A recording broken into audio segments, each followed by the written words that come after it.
Welcome back to the Knock-On Effect, the rugby show where we say what the pundits won't. So the final round of the URC season is in the bag, and what a round it was. In today's video, we're going to take a look back at the action, we'll go through the highs, the lows, and answer the question, are Leinster about to bottle another title? Let's get stuck in.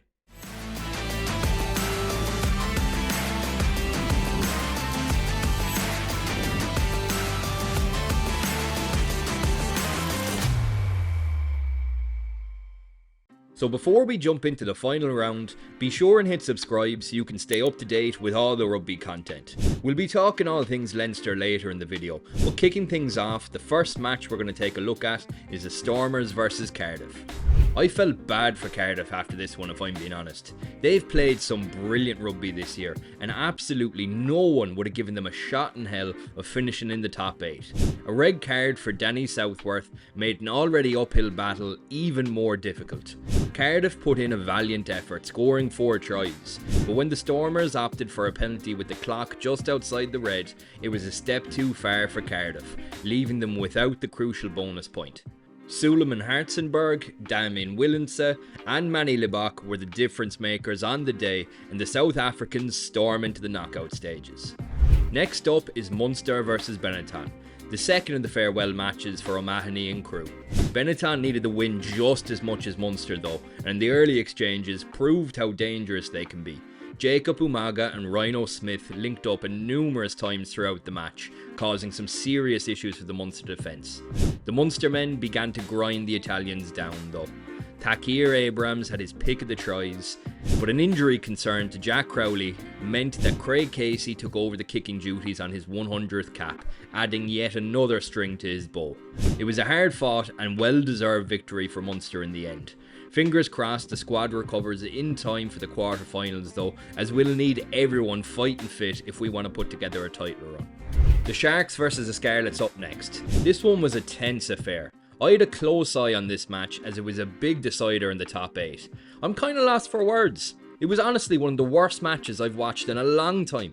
Both teams super one-dimensional, carry after carry going nowhere, and happy to grind out a low-scoring and frankly boring match. 12-3 to the Sharks in the end, and while both the Sharks and the Scarlets qualify, neither should be happy with that performance. Lastly, we're going to look at Leinster vs Glasgow. Given the fact that Leinster just beat Glasgow 52-0 in the Champions Cup, Saturday's 13-5 win was slightly underwhelming. Tommy O'Brien walked away with another man of the match performance, but Leinster will undoubtedly be disappointed with their performance. Glasgow left points out there too, and they'll both need to make a lot of improvements if either are to lift the URC title. Which leads us to the question, are Leinster about to bottle another title? They looked nervous last round out.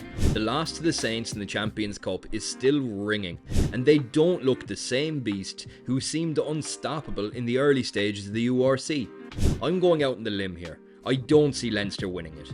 They're two in their own heads, and with the loss of Caelon Dorris, I just think that they're missing that killer touch.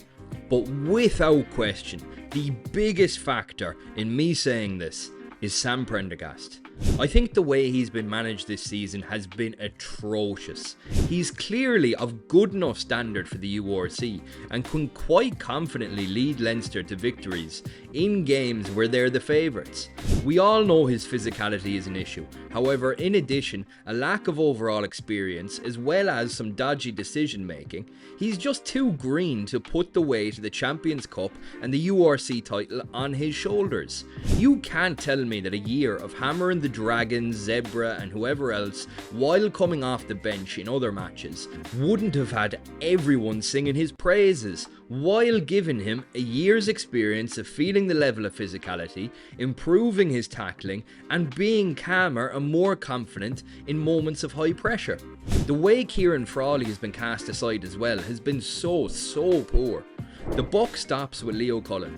I said it before and I say it again. I think he's taken this squad as far as he can. 2 World Cup finalists have been added to the ranks this season and they still couldn't get over the line in Europe. If I was a Leinster fan, I'd be furious. I think Leinster are going to bottle another title this season. Why? Because they've made a habit out of it. They are becoming the nearly team. This isn't the first time, and until some serious changes are made, I don't think they're going to get over the line. Munster are the opposite. We'll look dodgy in the season, and yet we're well capable of causing a few upsets and putting together a title run as we showed in 2023. Finally, I'd be remiss if I didn't mention the Bulls. They look like the form team heading into the knockout stages, but make no mistakes about it. This is knockout rugby we're heading into.